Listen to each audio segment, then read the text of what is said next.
Welcome back to the Diamond Mounter channel. Today I'm just doing some jump rings for some pendants I'm making, so I thought I may as well make a video to show you how I make jump rings.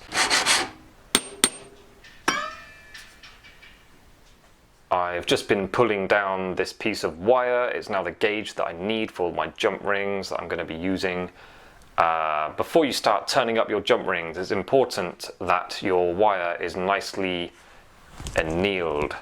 Now I think you may have been taught, it's common, people get taught, if you've got a long length of thin wire, to kind of turn it all up into a circle and then anneal it, because it's nice and neat there. But personally I hate doing that, because as you're annealing it, some bits are going like cherry red and the other bits are not quite hot enough, and then it's just kind of a bit messy to do it. And then of course you've got to unwrap it, which means you're straightening that wire again, you're risking getting it a bit twisted as you unroll it, and also you kind of making it harder again by bending it around so much.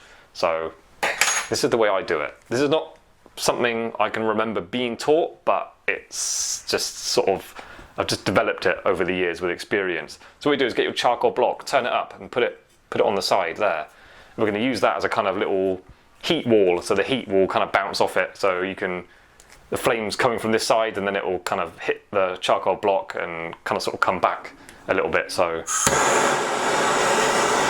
hit your flame, get some tweezers, so that wire's going to get hot. This is silver. Silver conducts heat like crazy, so got no chance of holding it in my fingers.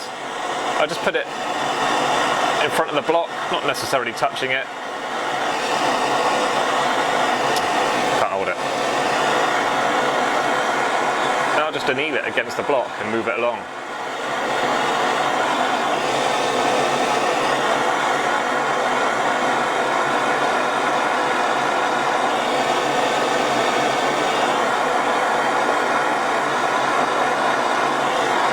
That last bit down there. This is only a bit of silver wire, I haven't got to go crazy with it. Wire here is thin, so it's going to cool down really quickly. I mean, I can literally hold it already. It's been like 20 seconds. Ideally, don't dunk it in water or the acid, because I feel like that almost adds a little bit of hardness again to the metal, sort of makes it brittle somehow. Metal is much better if you just let it cool down. But annealing is much more effective if you just let it cool down in room temperature, or you can put it on something metal to sort of draw the heat out a little bit, put it on your metal block, but don't quench it unless you really want to be working hard. You can get away with it, of course, I know, but you get more benefit from your work annealing if you just let it cool down slowly. Okay, so this is what I'm making a jump ring for. I'm putting one ring, small ring on that, going that way, and then a bigger ring can go that way, so the chain can go through. These will be little pendants. I've got a whole bunch of these. This is a New York fat cap. It's like a nozzle for a spray can. It's quite an iconic design for graffiti writers and street artists. They'll all know this, and I sell these reasonably often, like one a month or so. So that's my little online shop pendant I'm continuing with. I've got some new castings done, so I'm finishing them off. This one has a setting edge, so I'm going to start setting stones in them, so I can add some colour to the design. So I've got this bunch of bits of wire, all different sizes. I think my smallest one is going to work okay. If that was still too big, you can use your drills. You can wrap it round the shank and then hold it with pliers, and then carefully wrap your wire around that. Obviously make sure your wire is nice and soft, and be very careful, because drills are very, very hard metal and they're brittle, especially a thin one, so that can snap quite easily. Okay, so got your drill or your bit of metal or little rod, whatever you're turning your jump ring around. What I'll do is get your wire and the end that you've been sharpening to get it through the draw plates. That's kind of a bit of no man's land, a bit of waste metal now, so curve that round. I just hooked it round and then offset it and just pulled it to the side. So that end I will put like that. Then I'll get my parallel pliers, so I can squeeze that really hard against that, so that those two are quite strong together. And then literally as close as I can with my fingers to begin with, I just turn it around and I'll try and get the rotation so the metal is always bucking up against the one below it. If you start spacing them out, when you cut them out, they're not round, they're kind of weird oval shapes. If the metal's really hard to turn, you can... I usually use these for this. You can literally, very gently, just guide it. Like you're squeezing hard with this hand to make sure that doesn't slip out of position. This one, very gentle, just basically just touching it there. And then as I rotate it, it forces it, but keep it in mind to make sure that metal is always staying nice and close to the one you've just rotated.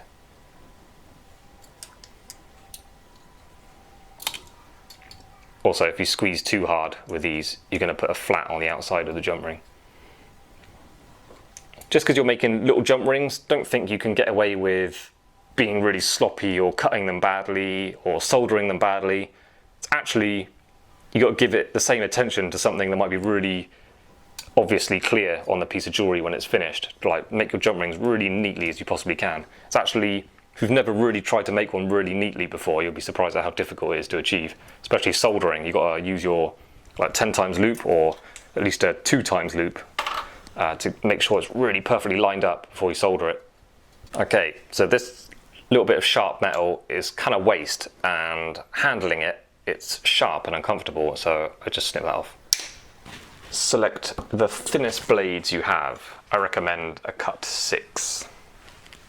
So obviously we're going to cut straight down it to separate the jump rings, so we've got little individual jump rings. Think about the wastage when you're deciding where to cut. So obviously this hooked up bit of horrible mashed up metal there, which is all teeth marks where I was pulling the metal down. I'm going to just cut off the bit that's horrible. So as soon as it's touching and then parallel and all twisted up nicely, that's where I cut it from. So I'm really cutting off that wasted bit. Get your little coil of wire, your thin saw blade, thread that coil over it, thread the blade through, nice and tight, nice fresh sharp one. Find like a little line or a little groove, or you can make one if you have to, where they kind of just sit in snugly. Now what I do is, I don't want to cut it there, rotate it to where's the best place to cut it, where you get the most jump rings.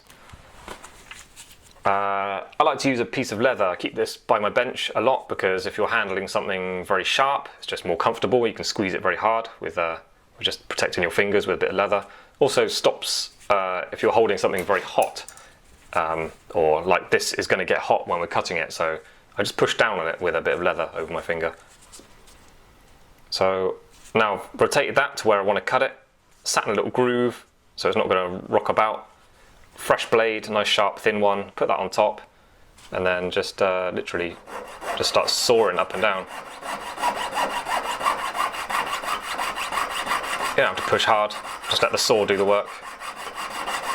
Thin blades are best because the big teeth on a coarse blade are going to kind of grip the jump rings and you risk pulling them apart. And you might hear it when it goes through. There you go. See, that's against wood now. So when I let go of this, jump rings are going to fall into my skin. There they go. So you should have 3 little, or whatever, however many jump rings that look like this. They're just all slightly offset. I've got to make 15 of these small size ones and then 15 much bigger ones with a heavier gauge wire. So I'm just going to crack on with my job now, and just as a little bonus feature on the video, I'm just going to show you me making them at my normal pace so you can see how quickly they can be produced.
1, 2, 3 drum rings. Took like a minute, not even that. So thanks for watching. Remember to hit like and subscribe. Maybe hit that notification bell because I'm uploading videos at least once a week at the moment. So I'm on it. I'm into it now. So stay tuned for more instructional how to make jewellery videos. Bye.